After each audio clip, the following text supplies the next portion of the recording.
Welcome to Midnight Pasta. If you haven't subscribed, now's your chance. It helps keep the stories from vanishing. We weren't the first to map caves in the Appalachian stretch of Jackson County, but we were the first to find this one. I remember standing at the mouth of the entrance, the thick curtain of moss peeling back like a theater curtain. Beyond it, darkness so dense it felt solid. We had no idea what we were stepping into. If we had, maybe we wouldn't have gone down at all.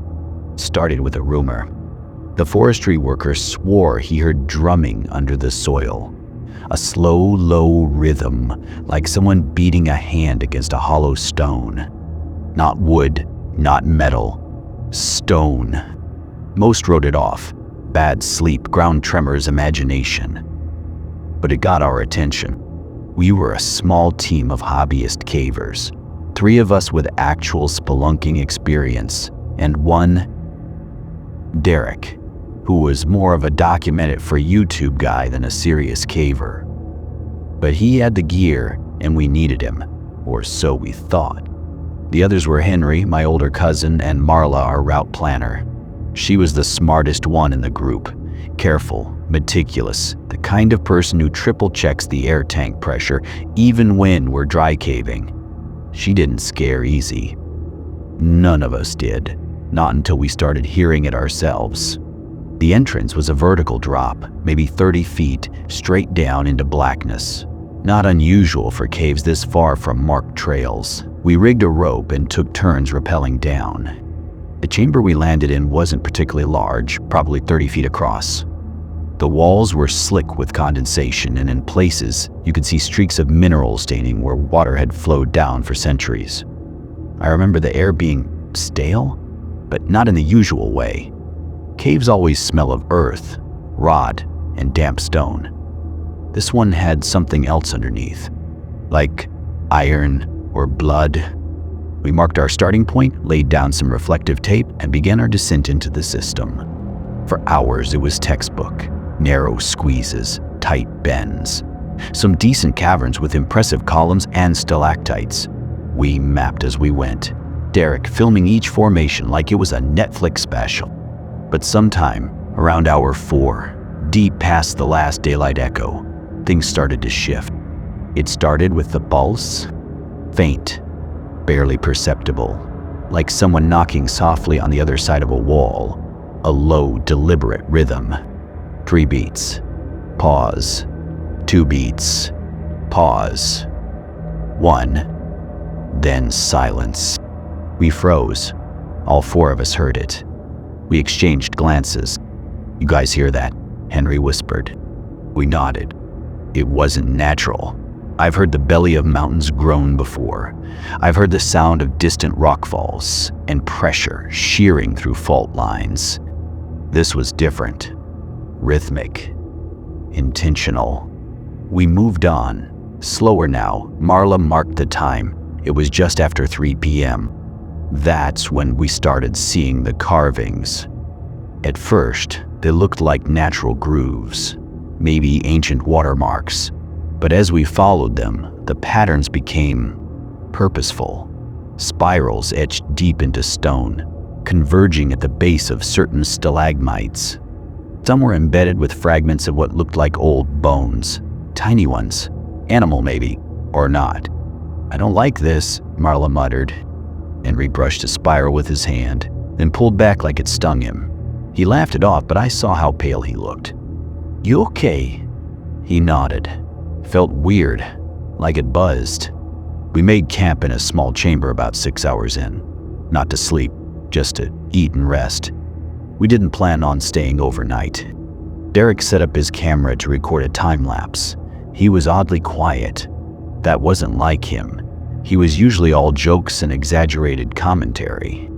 He sat with his back to the wall, chewing slowly, watching the shadows. I finally asked, "You good?" He blinked slowly. "There's someone else down here." None of us responded, because none of us knew how to. Felt it behind me, just a minute ago, breathing. I thought it was one of you. We all looked at each other. Will hadn't moved for nearly 10 minutes. The air had become unnaturally still, like everything in the cave was holding its breath. Then we heard it again. 3 beats, pause, 2 beats, pause, 1. But this time, it wasn't distant. It was right behind the wall. We shone our headlamps at the stone, expecting it to be solid. It wasn't. A narrow passage had been cleverly hidden between 2 formations. It was so tight, we wouldn't have noticed if we hadn't been standing directly in front of it. Derek wanted to go in first. Henry stopped him. "No way we're crawling through that without gear," he said. "This wasn't on the map we made so far. We go in blind, we may not get back out." Marla was already unfolding her scanner. It had limited range, but enough to tell us if there was a chamber on the other side. "There's space," she said softly. "Big one. Maybe a collapsed void, or something older." She looked at me. "What do you think?" I should have said no, but I didn't. We geared up, tied a rope to the nearest formation, marked it with every glow stick and reflector we had, and crawled in. The tunnel narrowed. It felt like the stone was squeezing us as we moved, like it didn't want us there. Derek's breathing grew loud and erratic. Henry kept cursing under his breath. Then we dropped into something massive. The air changed instantly, not damp and stale, cold and dry like it hadn't been disturbed in centuries. Our lights cut through the dark, sweeping across walls carved with spirals and handprints. Thousands of them, some high on the walls where no human could have reached. And at the center of the chamber stood a stone pillar, carved with faces. Dozens, maybe hundreds, all screaming, all with their eyes scratched out. Derek stepped closer. The moment his boot touched the base of the pillar, everything changed. The stone began to vibrate, subtly, but enough to make our teeth chatter. And the pulse returned. Only now it wasn't stone we were hearing. Tone was coming from inside us, our own chests, beating, sinking to the rhythm. 3, 2, 1. Marla's scream. Marla's scream was short, clipped, like the cave swallowed it halfway out of her mouth. She stumbled back from the pillar, almost falling into Derek, who barely reacted. His eyes were wide, fixed on the carved faces like they were speaking to him. "Did you feel that?" Marla gasped, grabbing my arm. "It wasn't just noise. It wasn't just sound. It went through me, like it was in me." I knew exactly what she meant. That beat, that pulse. It wasn't echoing anymore, it was internal, bone deep. The way you feel a panic attack coming before your mind catches up. The rhythm was matching our hearts, or maybe the other way around. Henry turned slowly in a circle, sweeping his headlamp across the stone walls. "These aren't just carvings," he whispered. "They're warnings." "No," Derek muttered. His voice sounded far away. "They're maps." Theo looked at him. He didn't blink. He pointed at the pillar. "Those faces, they're arranged like constellations. Look, 7 on that side, then a spiral, then another set. These aren't just random. Someone was tracking something." I walked toward him carefully, putting a hand on his shoulder. "We need to go, man. We've documented enough. Whatever this is, it's old, too old, and it doesn't want us here." Derek didn't move. His lips barely moved as he whispered, "It's hungry." We got him out of there. It took all 3 of us to drag Derek away from the pillar and back through the squeeze tunnel. He fought at first, not violently, but like someone half asleep being pulled from a dream. Back in the rest chamber, we took a break, not speaking much, just catching our breath, listening. And that's when we realized the cave was too quiet. No drips, no shifting rock, no wind, nothing. It was like we'd gone deaf to everything except the faint heartbeat thrumming behind the walls. We packed up and began the long crawl back. But the tunnels didn't feel the same anymore. The map we'd drawn, meticulous and clear, didn't match what we were seeing. Turns that should have led up now led deeper. Narrow spaces had widened. Familiar markings were gone. We checked the reflectors, the tape. They were missing. Every sign of our trail, gone. like the cave had swallowed them. Henry was the first to say it out loud. "I don't think we're in the same place anymore." We argued. We retraced. We tried everything short of panicking. But slowly, the truth set in. We were lost, and something knew we were down here. The pulses grew stronger the deeper we moved, guiding us like sonar.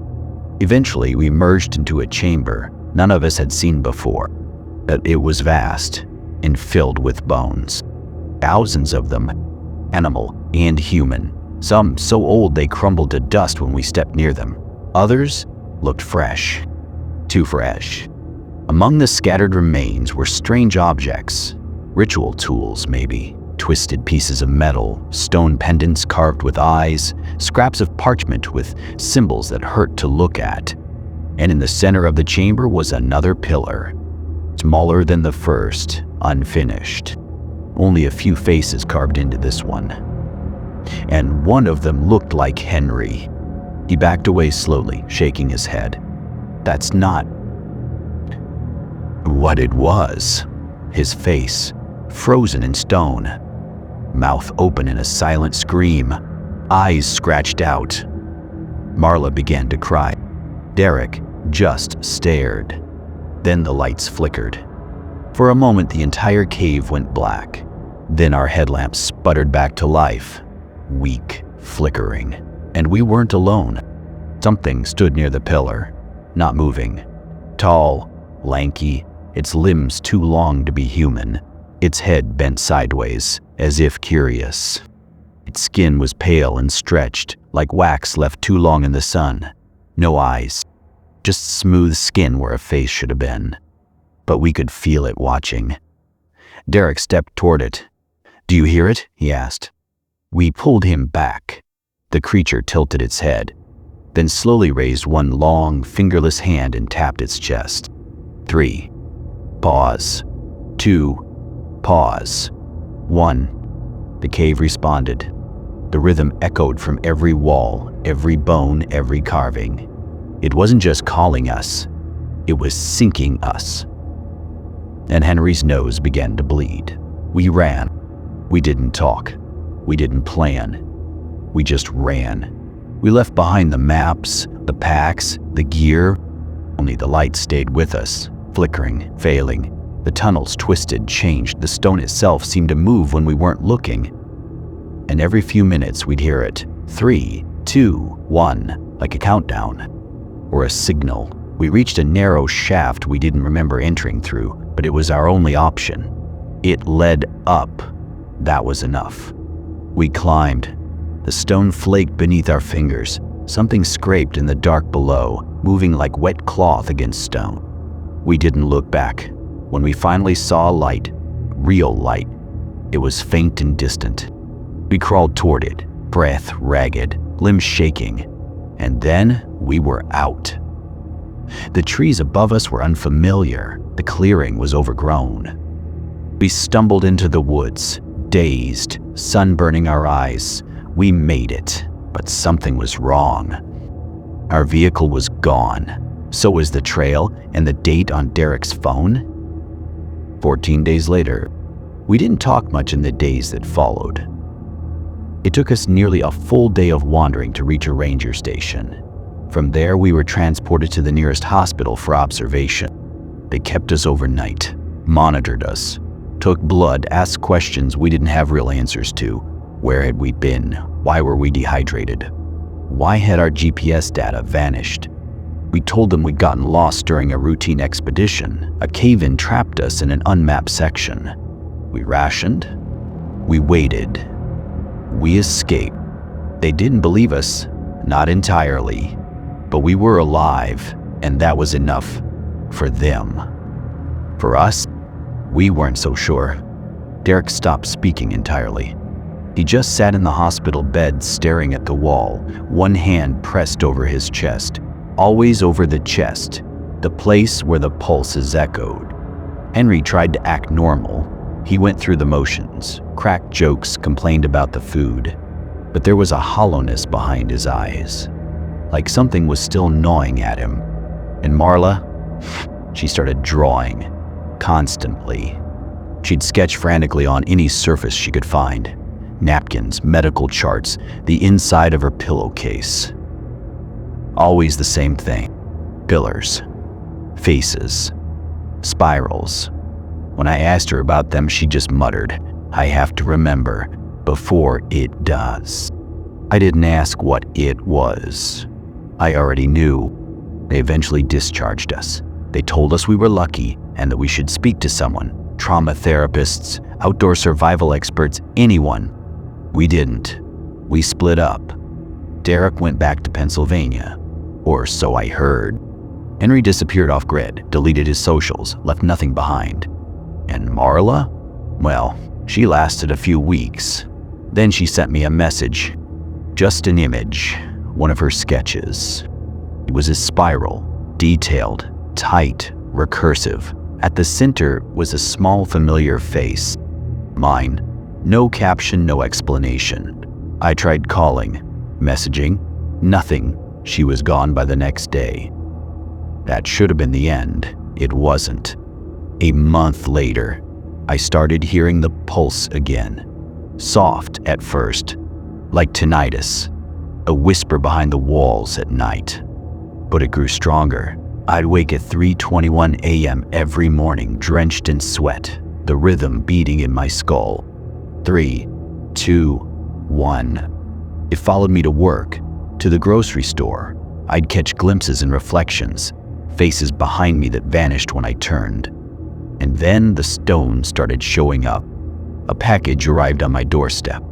No return address. Inside, a chunk of pale, carved rock. 7 faces on one side. On the other, etched in shallow lines, were coordinates. I should have thrown it out. I should have run. Instead, I got in my car. The spot was 3 hours into the Appalachians, off any real trail. I had to hike the last 4 miles by foot, but I knew where I was going before I ever got there. The trees parted in a way they hadn't before. The clearing was cleaner, like something had swept it. The cave mouth yawned, unchanged, waiting. My body moved without me. I stepped inside. The pulse met me immediately, like an old friend, welcoming me home. I don't remember descending, but I remember arriving. The stone chamber, the pillar, the bones. But now there were more faces. Marla's, Henry's, even Derek's, though his looked calm, serene. Mine was still unfinished. The creature was waiting, still faceless, still tall, still tilting its head in that way that made your spine crawl. But this time, it reached out and handed me a chisel. Not a word was spoken, but I knew what to do. The countdown echoed. 3, 2, 1. I began to carve. I don't know how long I stood there carving. Time doesn't work the same in that place. My hands moved on their own, tracing lines I'd never studied but somehow remembered. My fingers didn't bleed. I didn't get tired. I just worked. Each strike of the chisel fell in rhythm with the pulse. 3, 2, 1. Again. And again. Again. With each completed groove, something behind my eyes loosened. Thoughts I didn't recognize surfaced. Images. Memories that weren't mine. A spiral staircase leading down into fire. A sky that blinked. A mouth carved into the earth. And beneath it all, the breathing. Steady. Slow. Ancient. It wasn't just a creature we'd stumbled upon. It was a god. Or maybe something older than gods. When I finished my face, I stepped back. It stared back at me from the stone, carved with impossible precision. Every scar, every wrinkle around the eyes was perfect. The faithless creature placed a hand on the pillar. Then it turned its smooth head toward me. Something shifted. The wall behind the statue began to melt, not like rock turning to magma, but like perception unraveling. Like I was seeing through the world. On the other side was another cavern. Far larger, the ceiling vanished into darkness, and along the walls, More statues. Hundreds, thousands. Each one bearing a unique face, and each one pulsing. In the center of the cavern stood a stone heart, 15 feet tall, embedded with carvings older than language. It beat in sync with the pulses, and with each throb, something shimmered in the air, like time itself rippled. That's when I realized the pulses weren't just a sound, they were a summoning, a signal, calling us home. I stepped into the new chamber. Behind me, the faceless thing followed, its movements smooth, reverent. The others were waiting. Marla, Henry, Derek. Their bodies were stone now, still but not lifeless. Their eyes shimmered faintly, and I could feel them thinking, watching. They weren't dead, not exactly. They had become part of it. I could too, if I chose. The creature extended its arm again, not a chisel this time. A stone sliver, a shard of the heart itself.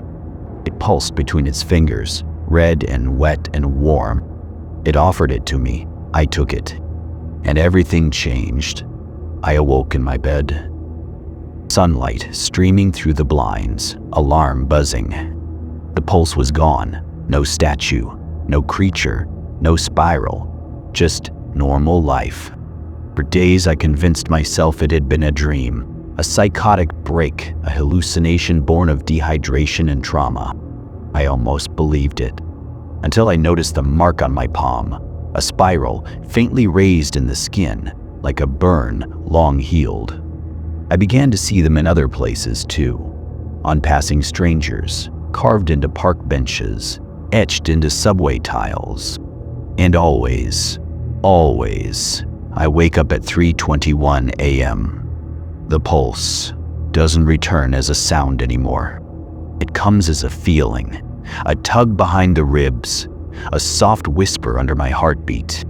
And sometimes I wake up somewhere else, in bed, but not my bed, in a cave, but not the one I knew. I think I'm being split across places now. This world, the other one, the one beneath, where they wait, where it waits. I don't know how long I can resist it. The stone shard is still inside me. I feel it when I'm alone, when I'm quiet, when the clock stops ticking and the air thickens and the spiral burns in my palm. I think it's calling again, not just for me, but for all of us. If you ever feel that tug behind your ribs at 3:21, don't follow it. Don't go back. Because there's more than darkness beneath the stone. There's something alive, and it remembers you.